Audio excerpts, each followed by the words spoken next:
Sabina Esposito is my hero. Look what you're holding. Hello, welcome to Animal House Calls, by the way. Thank you. I'm going to put my hands together like a little choir girl while you do all the hard work. What's in your hand? This is an African giant millipede. It Wow. has between 100 and 400 legs. This one has about 250. And you'd only find this in Africa. But lots of people are afraid of this, but actually it only eats fruits and vegetables, and they're very, very docile. They're very friendly. Are they slow?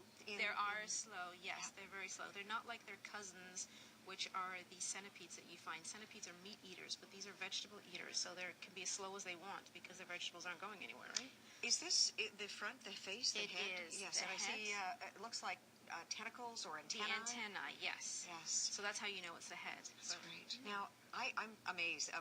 Bugs Without Borders is an organization, it's a gathering of female scientists who want to explain to people like me what's beautiful and important about bugs. That's right. And if we learn this, will we learn not to fear them? Yes, because you learn about all the good things that they do for our environment, starting from pollination, decomposition. They're an integral part of the food chain. And we just try to dispel those negative associations that people have between insects' behavior to their physical appearance.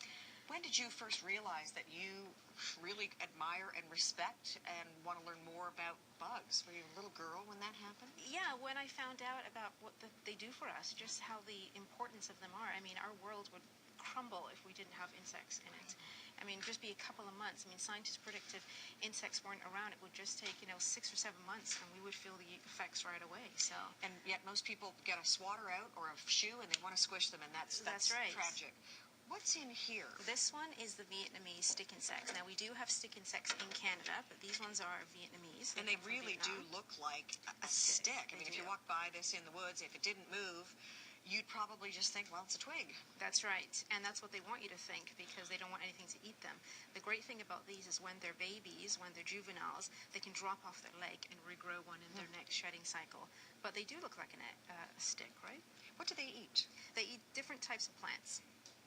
Plants. And do they mate for life as some creatures do, or no, they don't. They don't. Do they have eggs when it's time? They do. They have birthing? Eggs. They can flick their eggs, and they don't need to have a partner to have eggs. They can just flick their eggs by themselves, and then they would just hatch within a few short weeks. So if you saw one, your best bet is just to think about it, pay respect, Google the bug once you get back to your computer to understand more, or go to camp. That's right. And that's what you're here to talk about as well. What a great idea for young people this summer. You've got Bugs Without Borders camps going on. That's right. We have our camp at Yonge and Lawrence, and we offer different half-day programs and full-day programs, and we do just that. We educate the kids about the importance of insects. This one here... They look unreal. They look unreal. It looks like you just did this and put it together using some plasticine, and you put a couple of eyes in. What are they?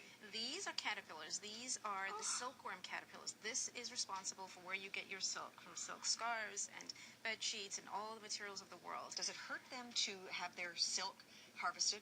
Actually, this is what the cocoon looks like. So the cocoon is here, and they would put this in water, and it would unravel into one strand, and then they would take that and make the silk from it. Where does that come from? From their mouths or from another part of their body? Yes, from their mouth. They'll spin the silk from their mouth, and then they'll just go inside the cocoon. And what is their natural habitat? It would be China, but we have bred these so domestically in captivity now that they don't exist in the wild.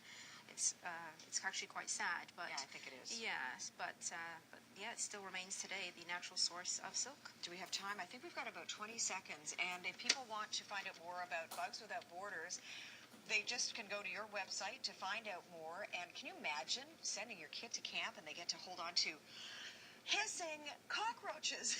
That's right. And we say that, and we're always afraid of the cockroaches, but these are nothing like the cockroaches in our house. These are actually Madagascar hissing cockroaches. They're not a pest in Madagascar, and they're actually best thing about them? They're just so cute and friendly. I mean, look at that little face. I mean, how can you be afraid of something so slow? And what good would they do? They're scavengers, so they clean up our environment. They're responsible for decomposition. Sabina, you are incredible. Will you come back and join us again? I will, definitely. Bugs Without Borders, great camps for kids. It's coming up this summer. Thank you very, very much. Thank you. Glad that nobody got away either. We're gonna